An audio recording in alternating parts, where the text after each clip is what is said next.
ప్రభుత్వ విద్యా సంస్థలకు ఉచిత విద్యుత్, స్కూల్ నుంచి వర్సిటీ దాకా విభాగాధిపతులకు నెల నెల కరెంటు బిల్లులు. దీనికోసం ప్రత్యేకంగా పోర్టల్, ఆర్థిక శాఖతో అనుసంధానం, ప్రతి నెల బడ్జెట్ కేటాయింపు అంటూ చూస్తా ఉన్నాం. చాలా మంచి ఇనిషియేటివ్ జరుగుతూ ఉంది.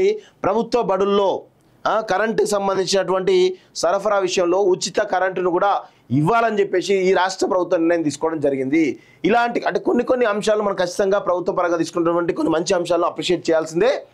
ఉపాధ్యాయ దినోత్సవం సందర్భంగా ఆ రాష్ట్రంలోని ప్రభుత్వ విద్యా సంస్థలకు రాష్ట్ర ప్రభుత్వం శుభవార్త చెప్పింది. రాష్ట్ర వ్యాప్తంగా ఉన్న ప్రభుత్వ పాఠశాలలు, జూనియర్ కాలేజీలు, ఐటీఐలు, డిగ్రీ, పీజీ కాలేజీలు, విశ్వవిద్యాలయాలు, polytechnic, SC, ST, BC, minority గురుకులాలు, హాస్టళ్లు, ప్రభుత్వ మెడికల్ కాలేజీలకు పూర్తి ఉచితంగా విద్యుత్తును సరఫరా చేయనుంది. రాష్ట్రంలో 30,200 ప్రభుత్వ పాఠశాలలు, 450 ప్రభుత్వ జూనియర్ కళాశాలలు, 268 ఎస్సీ గురుకులాలు, 183 ఎస్టీ గురుకులాలు, 265 బీసీ గురుకులాలు, 204 మైనారిటీ గురుకులాలు, 26 ప్రభుత్వ వైద్య కళాశాలలు ఉన్నాయి. ప్రభుత్వ విద్యా సంస్థలకు ఉచిత విద్యుత్తును అందించాలన్న ప్రతిపాదన గత జూన్లో రాగా గురువారం ఇంధన శాఖ కార్యదర్శి రొనాల్డ్ రాస్ ఉత్తర్వులు ఇచ్చారు. ప్రభుత్వ విద్యా సంస్థలకు ఉచిత విద్యుత్ సరఫరా కోసం డిస్కంలు ప్రత్యేక వెబ్ పోర్టల్ను రూపొందించనున్నాయి.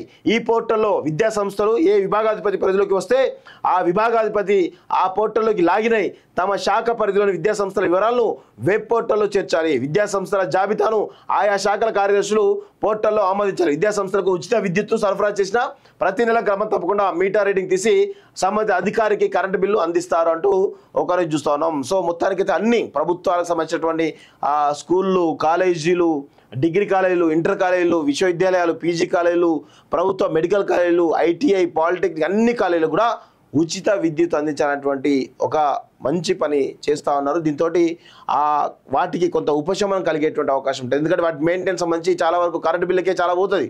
సో ఇప్పుడు కొంత మెయింటెనెన్స్ తగ్గుతుంది కాబట్టి డబ్బులను వేరే వాటికి వినియోగించడానికి అవకాశం అయితే ఉంటుంది.